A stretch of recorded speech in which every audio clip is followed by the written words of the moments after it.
মই বৰ্তমান উপস্থিত আছোঁ অসম অৰুণাচল সীমান্তৰ মালদাং গাঁৱত। ৰঙাপাৰা চহৰৰ পৰা প্ৰায় 30 কিলোমিটাৰ নিলগত আছে এই মালদাং গাঁওখন। এই মালদাং গাঁওখন অতি দুৰ্গম। এই অসম অৰুণাচল সীমান্তৰ অন্তিম গাঁও হৈছে মালদাং গাঁওখন। এই অঞ্চললৈ প্ৰায় নিশা জাক জাক বনৰীয়া হাতীয়ে পাহাৰৰ পৰা নামনিলৈ নামি আহে। এই ঠাইখিনি বনৰীয়া হাতীৰ মুক্ত বিচৰণৰ এক সুকীয়া স্থান আছে। এই স্থানলৈ বনৰীয়া হাতীয়ে বগা মাটি খাবলৈ আহে। এই স্থানলৈ বনৰীয়া হাতীয়ে বগা মাটি কিয় ভক্ষণ কৰে সেয়া ইয়াৰ স্থানীয় ৰাইজে ইয়াৰ প্ৰকৃত তথ্য আজিলৈ উদ্ঘাটন কৰিবলৈ সক্ষম হোৱা নাই। কিন্তু নিশা হ'লে জাক জাক বনৰীয়া হাতী ইয়ালৈ আহে। ইয়াৰ মোৰ পিছফালে থকা যিটো বগা পাহাৰ দেখিছে, এই পাহাৰৰ মাটি খাবলৈ নিশা হ'লে বনৰীয়া হাতী আহে। এই বনৰীয়া হাতীৰ লগত ইয়াৰ যি গৰু আছে, সেই গৰু ইয়াৰ মাটি ভক্ষণ কৰে। এই জীৱ জন্তুৱে এই বগা মাটি কিয় ভক্ষণ কৰে তাৰ প্ৰকৃত কাৰণ কিন্তু স্থানীয় ৰাইজে আজিলৈ উদ্ঘাটন কৰিবলৈ সক্ষম হোৱা নাই। মোৰ সৈতে এজন স্থানীয় ব্যক্তি আছে, নিতাই ৰাভা। মই তেখেতৰ পৰা জানিম। দাদা, ইয়াত প্ৰত্যেক দিনা বনৰীয়া হাতী আহে? আহিলেও মানে ইমান ৰাতি 7টা 8টা এনেকৈ বজাত আহে আৰু ৰাতিপুৱা 6টা বজাত গুচি যায়, কেতিয়াবা 7টা বজাত গুচি যায়।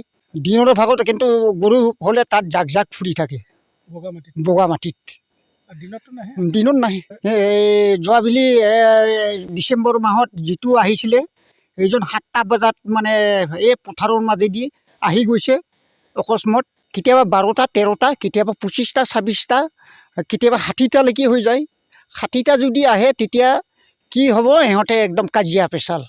এতিয়া এইকেইটা দিনত নাই, আছে যদিও এটা আহে কেতিয়াবা কেতিয়াবা। সি অকলশৰীয়া, সিহে মানে অলপ বদমাছ। ধৰি লওক সি তাৰ জৱান হোৱাৰ কাৰণে উৎপাত কৰে।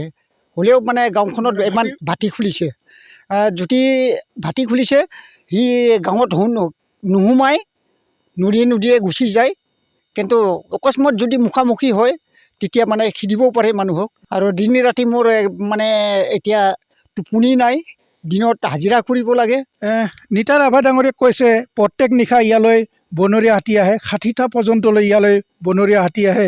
মই যিটো স্থানত আছোঁ, এইটো স্থান হৈছে অসম অৰুণাচল সীমান্তৰে কাষেৰে বৈ যোৱা মানখিৰি নৈ। এই মানখিৰি নৈখনৰ মাজত মই থিয় হৈ আছোঁ আৰু মই সেই মালদাং পাহাৰৰ গাঁওখনৰ কাষত যিটো অসম অৰুণাচল সীমান্তৰ যিটো পাহাৰৰ কাষত থিয় হৈ আছোঁ। আৰু সেই বগা মাটি বনৰীয়া হাতীয়ে কিয় ভক্ষণ কৰে ইয়াৰ স্থানীয় ৰাইজে আজিলৈ প্ৰকৃত তথ্য উদ্ঘাটন কৰিবলৈ সক্ষম হোৱা নাই।